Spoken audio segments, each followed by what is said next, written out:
Leo McCarey, late in life, did an interview with Cahiers du Cinéma.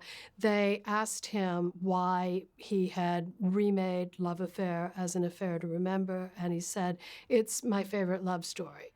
And I feel that it is many people's favorite love story. July 1st, 5 o'clock, 102nd floor, top of the Empire State Building. Yes. That's it right there. It's the tallest building in the world. You can't miss that. It's the nearest thing to heaven we have in New York. It is a beautiful combination of romantic comedy in the first half that shades, I think, very gradually and beautifully into something more sentimental and at the end, very deeply felt. It's unique in that regard. It also represents a peak of Hollywood filmmaking. Everybody was at the top of their game. Leo McCarey, the cinematographer Rudolph Mattei, and Irene Dunne and Charles Boyer, all of them were working at the pinnacle of their art and talent.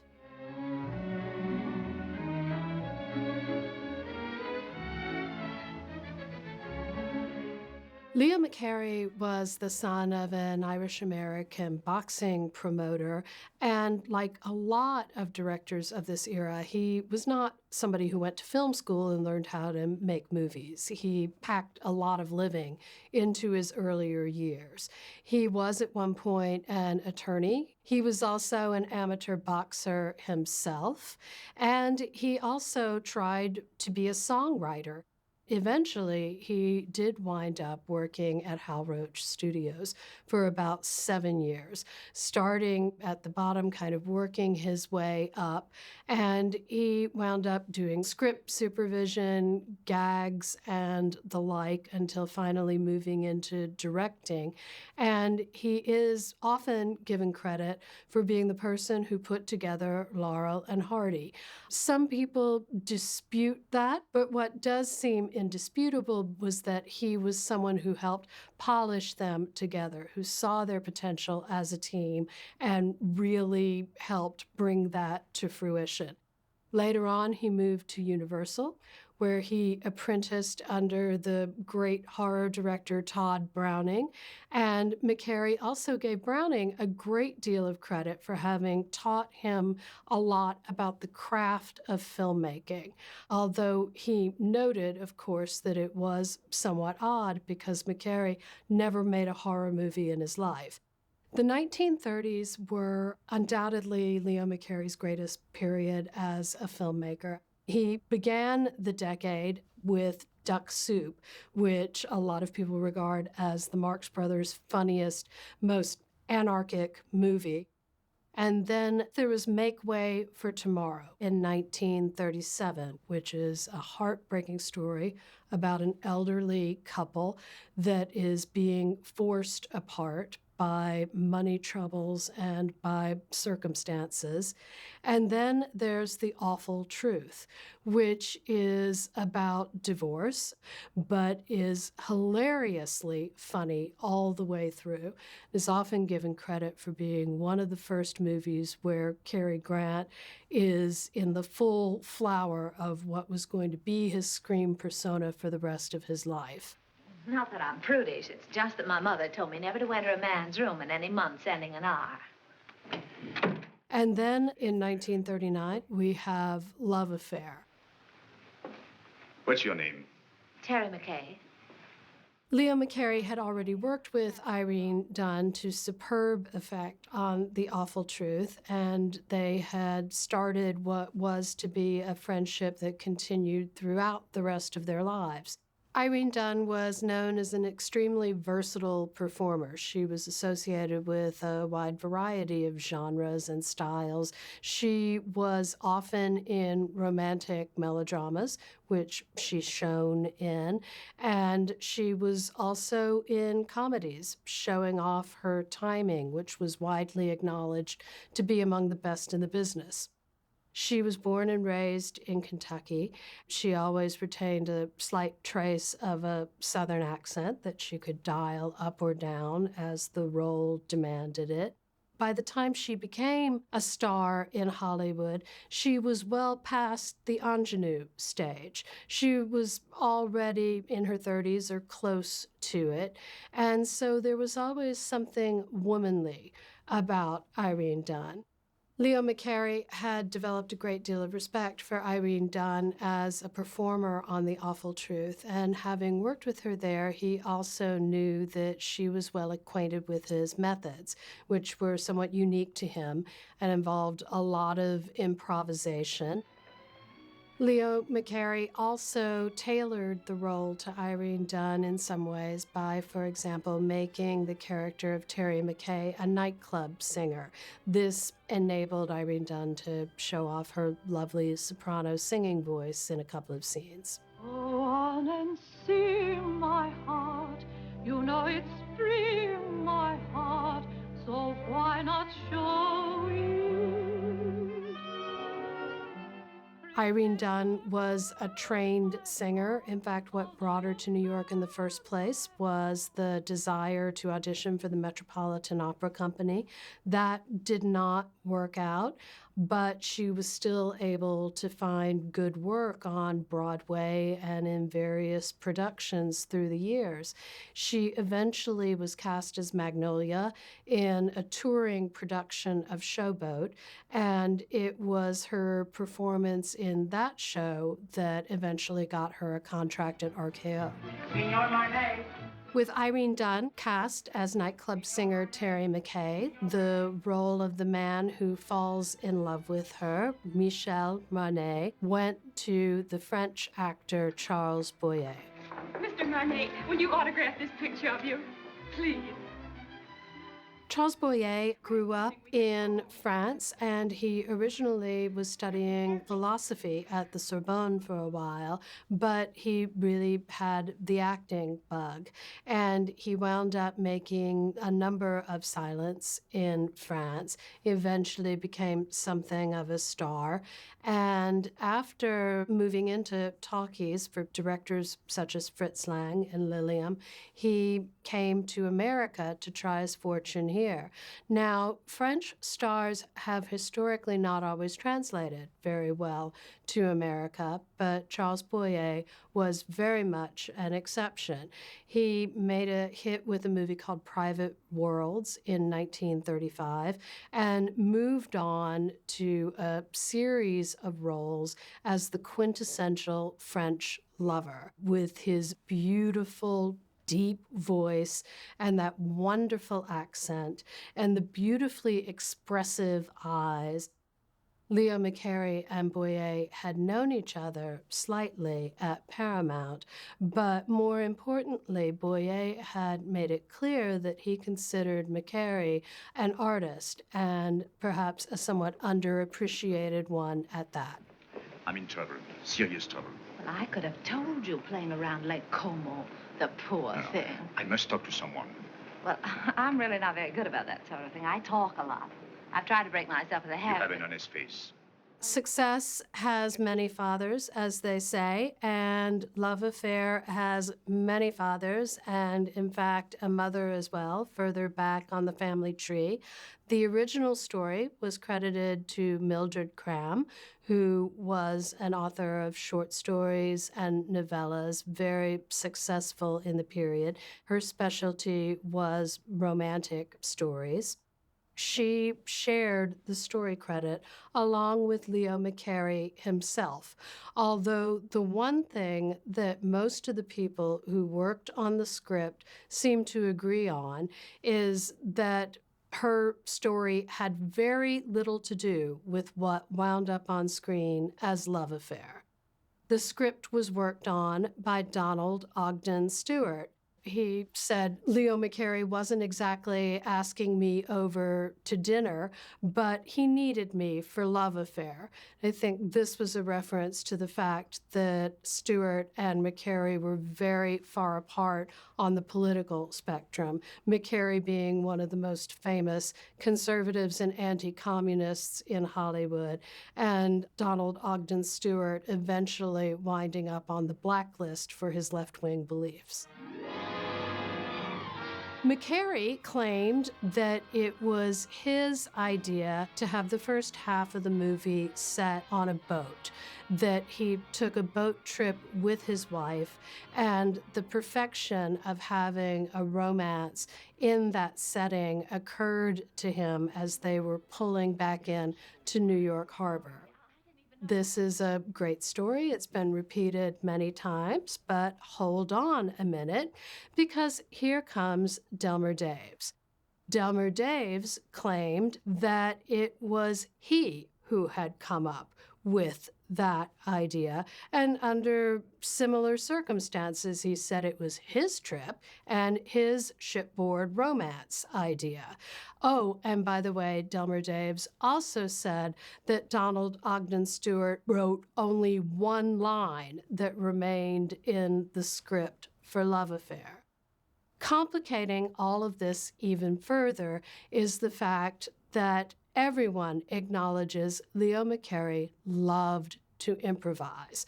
Irene Dunne said later that she never saw a complete script for Love Affair until they were actually filming, and not even then.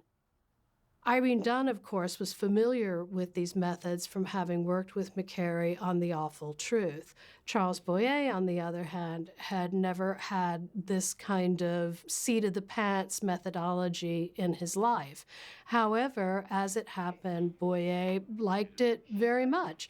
Once he got into the spirit of improvisation and the way the movie was being made, he found that he liked it and that it brought out things in his performance that might not otherwise have been there. He and Irene Dunne got along tremendously well. They would, in later years, cite Love Affair as their favorite movie that they had made. If you say a penny for your thoughts, I'll jump overboard. I thought you'd gone to bed. What good would that do? I can't sleep. Yes, I know.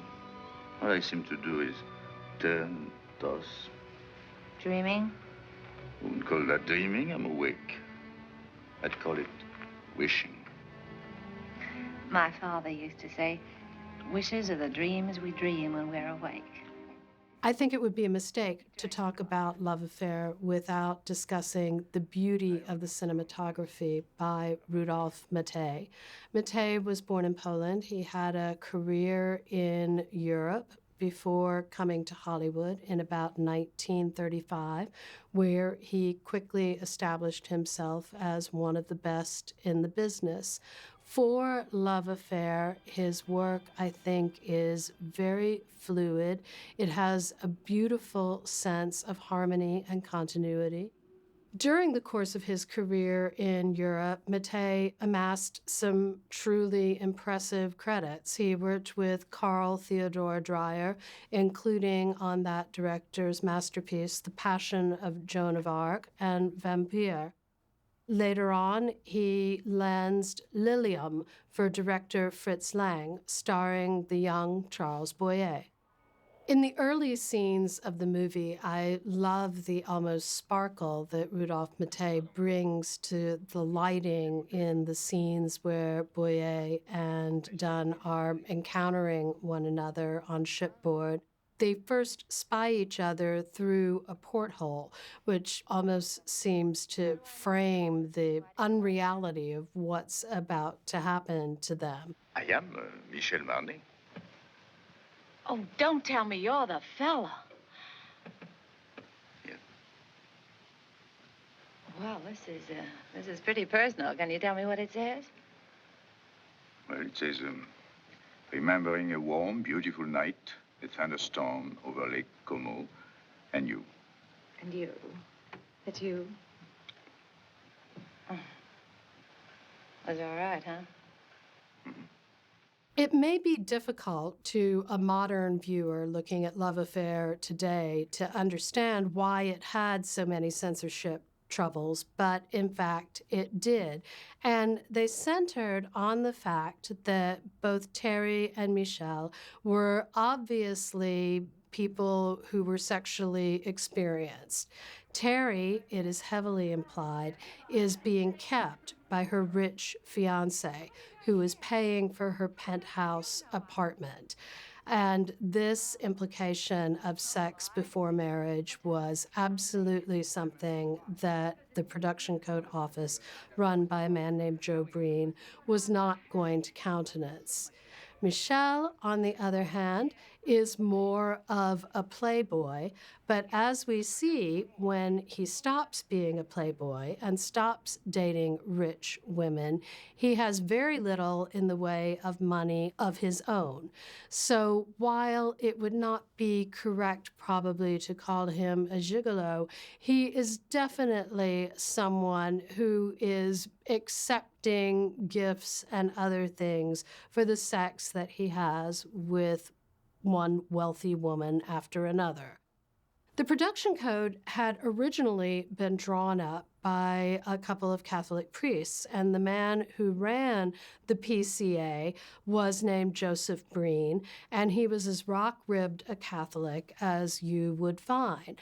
And this particular religion's notions of sin and redemption very much informed the way the production code looked at people who had sex outside of marriage, much less people who got paid for sex outside of marriage in any way. Their notion was that this simply could not happen in a film without some sort of consequences being shown.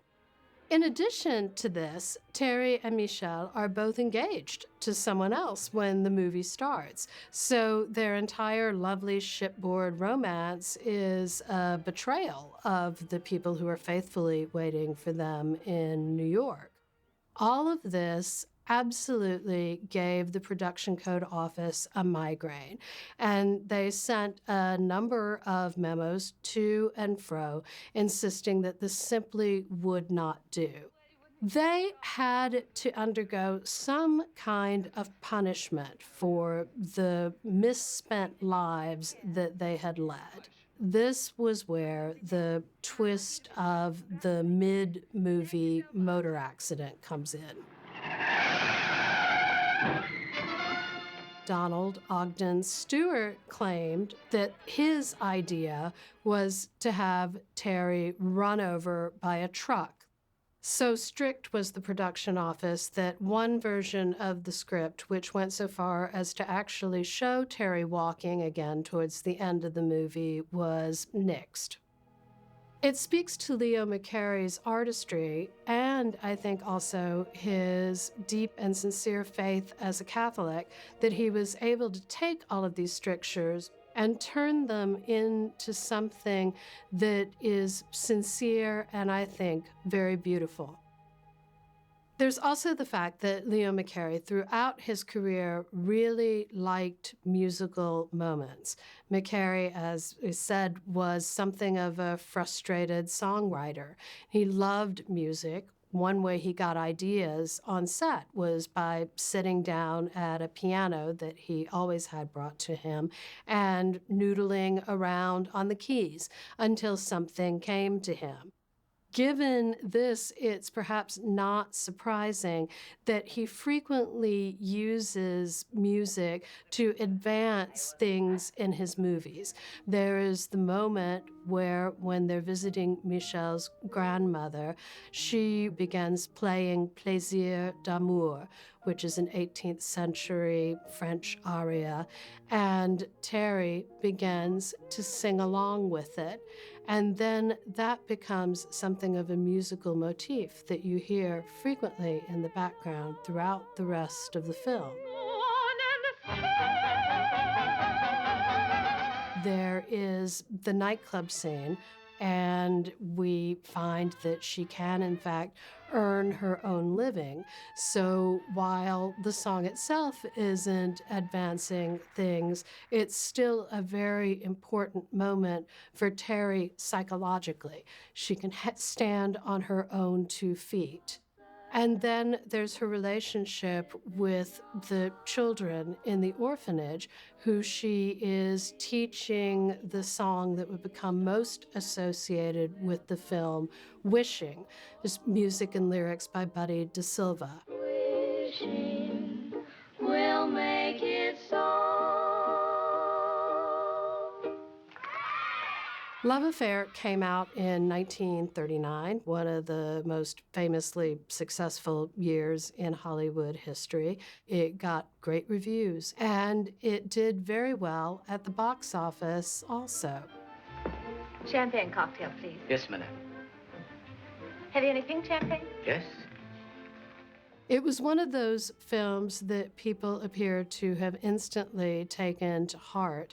That is one of the advantages of making a romantic movie. If you do it well, people will love you for it. And they loved Love Affair. It popularized pink champagne afterward. At a key moment at the bar, Michelle and Terry order champagne cocktails with pink champagne.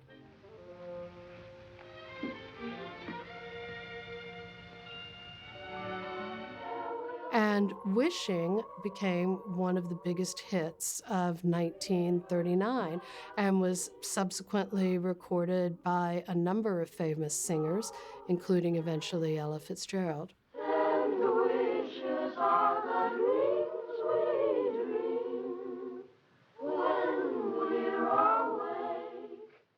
Love Affair was nominated for 6 Academy Awards that year, one of which was Best Picture. Irene Dunne was nominated for Best Actress, and Leo McCarey, along with Mildred Cram, was nominated for Best Original Story. After Love Affair, Leo McCarey was scheduled to make My Favorite Wife, again with his beloved Irene Dunne. But fate intervened, unfortunately, and life imitated art in an unfortunate way when Leo McCarey was in a bad car accident that left him in a wheelchair.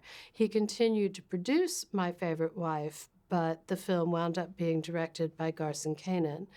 However, it is good to note that afterward, Leo McCarey went on to direct 2 of the most successful films of the 1940s, Going My Way with Bing Crosby, which did win Best Picture, and the sequel, The Bells of St. Mary, with Crosby and Ingrid Bergman. Later on in the 1950s, he made a remake that follows Love Affair very closely, called An Affair to Remember. It had color, it had cinemascope, it had the Empire State Building, and it had Deborah Kerr and Cary Grant in the roles that Boyer and Dunne had made famous. We're heading into a rough sea, Michelle.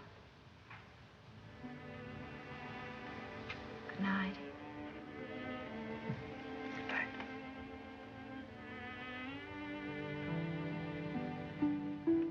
This is really Leo McCarey working at the peak of his abilities as a director in terms of his visual sense, his facility with actors, which was always tremendous, and his ability to time a moment, whether it was comic or touching. Don't tell me you're embarrassed. Oh, yes, I am. So if you don't mind, I think I'll take my pride for a walk. Unless by chance you care to have dinner with a... Oh, I'd love that. That's right. Oh, that I would think be it'd very nice. don't I'd you love think?